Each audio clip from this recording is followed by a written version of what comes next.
ಮಾಜಿ ಪ್ರಧಾನಿ ಎಚ್.ಡಿ. ದೇವೇಗೌಡರ ಧರ್ಮಪತ್ನಿ ಚೆನ್ನಮ್ಮ ಅವರ ಅಂತ್ಯಕ್ರಿಯೆ ಇವತ್ತು ಸಕಲ ಸರ್ಕಾರಿ ಗೌರವಗಳೊಂದಿಗೆ ನೆರವೇರುತ್ತೆ. ಅದಕ್ಕೆ ಬೇಕಾದಂತಹ ಸಿದ್ಧತೆಯನ್ನು ಕೂಡ ಈಗ ಮಾಡಿಕೊಳ್ಳಲಾಗ್ತಾ ಇದೆ. ಕೆಲವೇ ಕ್ಷಣಗಳಲ್ಲಿ ಹೊಳೆನರಸೀಪುರ ನಿವಾಸದಲ್ಲಿ ಕೊನೆಯ ಪೂಜೆಯನ್ನು ಕೂಡ ನೆರವೇರಿಸಲಾಗುತ್ತೆ. ಮನೆಯ ಒಳಗೆ ಪೂಜೆಯನ್ನ ಸಲ್ಲಿಸಲಿದ್ದಾರೆ ಕುಟುಂಬದ ಸದಸ್ಯರು. ಬಳಿಕ ಹೊಳೆನರಸೀಪುರದ 10ಕ್ಕೂ ಹೆಚ್ಚು ಹಳ್ಳಿಗಳಲ್ಲಿ ಪಾರ್ಥಿವ ಶರೀರದ ಅಂತಿಮ ಮೆರವಣಿಗೆ ಮಧ್ಯಾಹ್ನ 12 ಗಂಟೆಯ ಹೊತ್ತಿಗೆ ಮಾವಿನಕೆರೆಗೆ ಪಾರ್ಥಿವ ಶರೀರವನ್ನು ತಲುಪಿಸಲಾಗುತ್ತೆ. ಸಂಜೆ 4 ಗಂಟೆಯ ಒಳಗಾಗಿ ಅಂತ್ಯ ಸಂಸ್ಕಾರವನ್ನು ನೆರವೇರಿಸುವುದಕ್ಕೆ ಬೇಕಾದಂತಹ ಸಿದ್ಧತೆಗಳನ್ನು ಮಾಡಿಕೊಳ್ಳಲಾಗ್ತಾ ಇದೆ. ನೀವು ಕೂಡ ದೃಶ್ಯವನ್ನು ಗಮನಿಸ್ತಾ ಇದ್ದೀರಿ. ಎಚ್.ಡಿ. ದೇವೇಗೌಡರು ಒಂದು ಕಡೆ ಕಳೆದ 2 ದಿನಗಳಿಂದಲೂ ಕೂಡ ಇದೇ ರೀತಿ ಕಣ್ಣೀರಿಡ್ತಾ ಇರುವಂಥದ್ದು.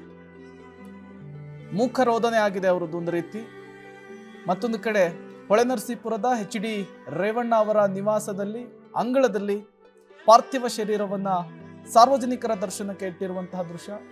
ಕ್ಷಣದಿಂದ ಕ್ಷಣಕ್ಕೆ ಜನರ ಸಂಖ್ಯೆ ಜಾಸ್ತಿ ಆಗ್ತಾ ಇದೆ. ಅಂತಿಮ ದರ್ಶನಕ್ಕೆ ಬರುವವರ ಸಂಖ್ಯೆ ಜಾಸ್ತಿ ಆಗ್ತಾ ಇದೆ.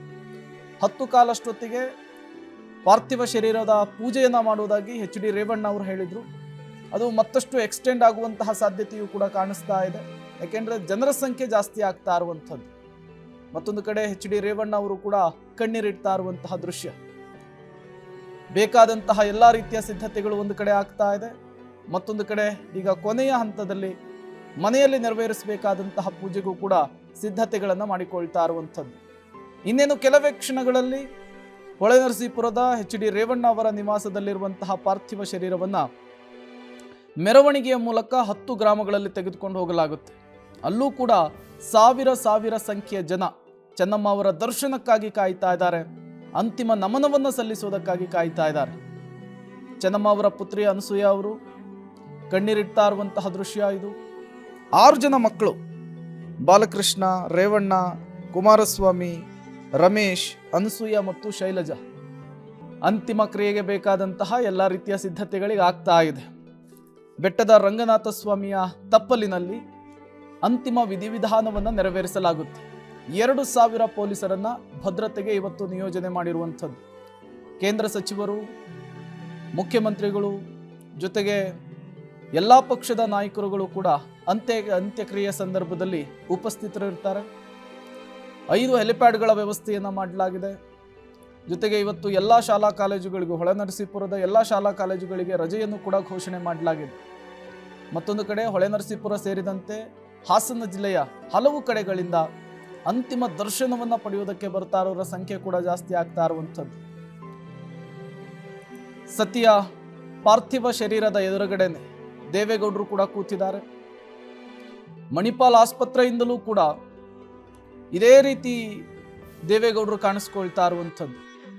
ನಿನ್ನೆ ಅಂತ್ಯಕ್ರಿಯೆ ಆಗುವಂತಹ ಜಾಗಕ್ಕೂ ಕೂಡ ಹೋಗಿ ಬಂದರು.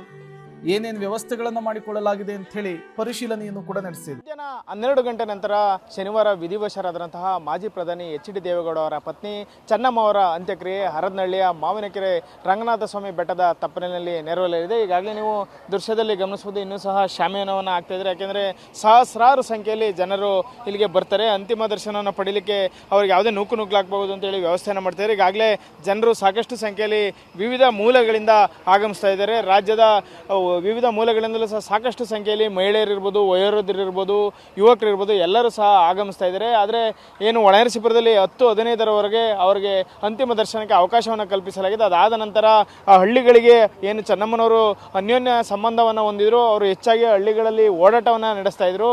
ಅಲ್ಲಿ ದೇವಾಲಯಗಳನ್ನು ಕಟ್ಟಿಸಿರು. ಆ ಹಳ್ಳಿಗಳು ಹಾಗೂ ದೇವಾಲಯಗಳಿಗೆ ಅವರ ಪಾರ್ಥಿವ ಶರೀರನ ತೆಗೆದುಕೊಂಡು ಹೋಗಿ 12 ಗಂಟೆಗೆ ಏನು ಈ ಬೆಟ್ಟದ ರಂಗನಾಥ ಸ್ವಾಮಿ ತಪ್ಪಲಲ್ಲಿ ಏನು ಅಂತ್ಯಕ್ರಿಯೆ ನಡೆಯತಕ್ಕಂಥ ಸ್ಥಳಕ್ಕೆ ತರ್ತಾರೆ. ಅದಾದ ಬಳಿಕ ಇಲ್ಲಿ ವಿಧಿವಿಧಾನಗಳು ಆರಂಭ ಆಗ್ತವೆ. ಸಂಜೆ 4 ಗಂಟೆ ಒಳಗೆ ಏನು ಅಂತ್ಯಕ್ರಿಯೆ ನೆರವೇರಲಿದೆ. ಕೇಂದ್ರದ ಸಚಿವರು ಸೇರಿ, ರಾಜ್ಯದ ಮುಖ್ಯಮಂತ್ರಿ ಸೇರಿ ಹಲವರು ಗಣ್ಯರು ಭಾಗವಹಿಸ್ತಾರೆ. ಅಲ್ಲದೆ ಸಹಸ್ರಾರು ಸಂಖ್ಯೆಯಲ್ಲಿ ಜನರು ಸಹ ಆಗಮಿಸ್ತಾರೆ. ಈಗಾಗಲೇ ನೀವು ನೋಡ್ತಾ ಇರ್ಬೋದು, ಚೆನ್ನಮ್ಮ ಅವರ ಅಂತ್ಯಕ್ರಿಯೆ ಸ್ಥಳದಲ್ಲಿ ಸಾಕಷ್ಟು ಮಂದಿ ಬಂದು ನೆರೆದಿದ್ದಾರೆ. ಅವರೆಲ್ಲರೂ ಸಹ ಯಾವಾಗ ಅಂತ್ಯಕ್ರಿಯೆ ನೆರವೇರುತ್ತೆ, ಅವರು ನಿಲ್ತಕ್ಕಂಥ ಸ್ಥಳದಲ್ಲಿ ಅವಕಾಶ ಆಗುತ್ತಾ ಅಥವಾ ಸರತಿ ಸಾಲಿನಲ್ಲಿ ಬಂದು ನೋಡಿ ಹೊರಗೋಗ್ಬೇಕು. ಎಲ್ಲರೂ ಸಹ ಒಂದು ರೀತಿ ಅದನ್ನು ಕಾತುರದಿಂದ ಕಾಯ್ತಿದ್ದಾರೆ. ಯಾಕೆಂದರೆ ಇಲ್ಲಿ ನಿಲ್ಲಕ್ಕೆ ಅವಕಾಶ ಇಲ್ಲ. ಒಮ್ಮೆ ಪಾರ್ಥಿವ ದರ್ಶನದ ಏನು ಪಾರ್ಥಿವ ಶರೀರದ ದರ್ಶನ ಪಡೆದ ನಂತರ ಅವರು ಹೊರಗೆ ಬರಬೇಕು. ಅಲ್ಲದೆ ಸುತ್ತ ಬ್ಯಾರಿಕೇಡ್ಗಳು ಹಾಕಿರೋದ್ರಿಂದ ಅವರ ಕುಟುಂಬಸ್ಥರು ಒಳಗೆ ಇರ್ತಾರೆ. ಇನ್ನು ಅದನ್ನು ಹೊರತುಪಡಿಸಿ ಗಣ್ಯರಿಗೂ ಸಹ ಪ್ರತ್ಯೇಕವಾದ ಒಂದು ವ್ಯವಸ್ಥೆಯನ್ನು ಮಾಡಲಾಗಿದೆ. ಇನ್ನು ಯಾರಿಗೂ ಸಹ ಅಲ್ಲಿ ನಿಲ್ಲಕ್ಕೆ ಅವಕಾಶ ಇಲ್ಲ. ಹಾಗಾಗಿ ಕೆಲವರು ಹೊರಗಡೆಯಿಂದ ಬಂದಿರೋರ್ಬೋದು, ಸ್ಥಳೀಯರಿರ್ಬೋದು, ಎಲ್ಲರೂ ಸಹ ಈಗಲೇ ಬಂದು ಇಲ್ಲಿ ಸ್ಥಳವನ್ನು ನೋಡ್ತಾ ಇದ್ದಾರೆ. ಈಗ ಇಲ್ಲಿ ಬಂದಿರತಕ್ಕಂತಹ ಮಹಿಳೆ ಒಬ್ಬರು ಇದ್ದಾರೆ, ಅವ್ರನ್ನ ಮಾತಾಡ್ಸೋಣ. ಅಮ್ಮ ಹೇಳಿ, ಈಗ ದೇವೇಗೌಡರು ಪತ್ನಿಯವರು ತೀರೋಗಿದ್ರೆ ನೀವು ಇಷ್ಟು ಬೇಗ ಬಂದಿದ್ದೀರಾ, ಅವರ ಒಳನರಸೀಪುರದಲ್ಲಿ ಪಾರ್ಥಿವ ಶರೀರದ ಅಂತಿಮ ದರ್ಶನ ಪಡೆದ್ರ? ಹೌದು ಸರ್, ನಾವು ಪಾರ್ಥಿವ ಶರೀರ ನೋಡ್ಕೊಂಡ್ಬಂದ್ವಿ. ಮತ್ತು ಅವ್ರ ಪ್ಲೇಸ್ನ ನೋಡೋಣ ಅಂತ ಬಂದ್ವಿ. ದೇವೇಗೌಡರು ಹೆಂಡತಿ ಚೆನ್ನಮ್ಮ ತಾಯಿ ಸ್ಥಾನದಲ್ಲಿದ್ದಾರೆ ಸರ್. ನಮ್ಗೆ ಏನು ಮಾತಾಡಬೇಕು ಅಂತ ಗೊತ್ತಾಗಲ್ಲ. ದೇವೇಗೌಡರು ಹೆಂಡತಿ ನಮ್ಮ ತಾಯಿ ಇದ್ದಂಗೆ ಸರ್. ಇಡೀ ಹಳ್ಳಿ ಸುತ್ತಮುತ್ತ ಹಳ್ಳಿಗೆ ನಮ್ಮ ತಾಯಿ ಇದ್ದಂಗೆ ಅವರು. ಅದನ್ನು ನೋಡ್ಕೊಂಡು ಈ ಥರ ನಮಗೆ ಸೌಲಭ್ಯ ಸಿಗಲ್ಲ, ಈ ಥರ ಅಂತಿಮ ಶ್ರಮ ಇದನ್ನು ಸಿಗಲ್ಲ ನಮಗೆ. ಅದಕ್ಕೆ ಅವ್ರು ನೋಡೋಕ್ಕಾಗಲ್ಲ ಅಂತ ಇವಾಗಲೇ ಬಂದಿದ್ದೀವಿ ಸರ್ ನಾವು ನೋಡೋಕ್ಕೆ. ಹೇಳಿ, ಮತ್ತು ಚೆನ್ನಮ್ಮರು ನಿಮ್ಮ ಗ್ರಾಮಗಳಿಗೆ ಬರ್ತಿದ್ರ? ಯಾವ ರೀತಿ ಎಲ್ಲರಿಗೂ ಸಹಾಯ ಮಾಡ್ತಿದ್ರು? ಅಯ್ಯೋ ಸರ್, ಎಷ್ಟು ಹೇಳಿರೋ ತೀರ್ದು. ಅವರು ಸುತ್ತಮುತ್ತ ಹಳ್ಳಿಗೆ ಅವರು ತಾಯಿ ಸರ್. ಅವರು ಅನ್ನಪೂರ್ಣೇಶ್ವರಿ ಸರ್. ಅನ್ನಪೂರ್ಣೇಶ್ವರಿ ಯಾವ ಥರ ಅನ್ನ ಹಾಕ್ತಾರೆ ಅದೇ ಥರ ಅನ್ನ ಹಾಕೋರು ಸರ್ ಅವರು. ಅವ್ರು ಗ್ರಾಮಗಳಿಗೆ ಬಂದಾಗೆಲ್ಲ ಎಲ್ಲರನ್ನೂ ಮಾತಾಡಿಸ್ತಿದ್ರು? ಎಲ್ಲರನ್ನೂ ಮಾತಾಡಿಸಿ ಹೋಗೋರು ಸರ್. ಸುತ್ತಮುತ್ತ ಹಳ್ಳಿಗೆ ಎಲ್ಲರಿಗೂ ಬಂದಾಗ ಅವರು ಮಾತಾಡ್ಸಿ ಹೋಗೋರು ಸರ್. ಅವರ ಪತಿ ಎಚ್ ಡಿ ದೇವೇಗೌಡರು ಪ್ರಧಾನಮಂತ್ರಿ ಆಗಿದ್ರು, ಮಗ ಮುಖ್ಯಮಂತ್ರಿ ಆಗಿದ್ರು. ಅವೆಲ್ಲವನ್ನು ಹೊರತುಪಡಿಸಿ ಅವರು ಮೊದಲಿನಿಂದಲೂ ಒಂದೇ ರೀತಿಯಾಗಿ ಇರ್ತಿದ್ರು ಅಂತ ಎಲ್ಲರೂ ಸಹ ಹೇಳ್ತಾರೆ. ಹೌದು ಸರ್, ಹಾಂ ಹೌದು. ಎಲ್ಲರನ್ನೂ ಹೊರತುಪಡಿಸಿ ಅವರು ತಾಯಿ ಸ್ಥಾನದಲ್ಲೇ ಇದ್ದು ಮಾಡ್ತಾಯಿದ್ರು ಸರ್, ನೋಡ್ಕೊತಾಯಿದ್ರು ಸರ್ ಎಲ್ಲರನ್ನೂ. ಇದು ಚೆನ್ನಮ್ಮ ಅವರ ಅಂತಿಮ ದರ್ಶನ ಪಡೀಲಿಕ್ಕೆ ಬಂದಿರತಕ್ಕಂತಹ ಮಹಿಳೆಯರು ಕಣ್ಣೀರಿನ ಮಾತುಗಳನ್ನ ಹೇಳ್ತಾ ಇರ್ತಿದ್ರು. ಅವರು ಯಾವುದೇ ಅಹಂ ಇರಲಿಲ್ಲ, ಅವರಿಗೆ ಎಲ್ಲರನ್ನೂ ಒಂದೇ ರೀತಿ ಮಾತಾಡ್ತಿದ್ರು. ಅವರು ಸಾಕ್ಷಾತ್ ಅನ್ನಪೂರ್ಣೇಶ್ವರಿ. ಯಾಕೆಂದರೆ ಸಾಕಷ್ಟು ಜನಕ್ಕೆ ಹಸಿದವರಿಗೆ ಅನ್ನವನ್ನು ಹಾಕಿದರು. ಹಾಗಾಗಿ ಎಲ್ಲಿ ಅವರ ಮುಖದ ದರ್ಶನ ಕಡೆಯ ಬಾರಿ ಸಿಗೋದಿಲ್ವ ಅಂತ ಹೇಳಿ ಈಗ ಒಮ್ಮೆ ದರ್ಶನ ಪಡೆದಿದ್ವಿ, ಆದರೂ ಸಹ ಕೊನೆಯ ಬಾರಿ ನೋಡಬೇಕು ಅಂತೇಳಿ ಈಗಾಗಲೇ ಬಂದು ಸ್ಥಳದಲ್ಲಿ ಕಾಯ್ತಿದ್ದೀವಿ ಅಂತ ಕಣ್ಣೀರಿನ ಮಾತುಗಳನ್ನ ಹೇಳ್ತಾ ಇದ್ದಾರೆ. ಕ್ಯಾಮ್ರಾ ಪರ್ಸನ್ ನಾಗರಾಜ್ ಜೊತೆ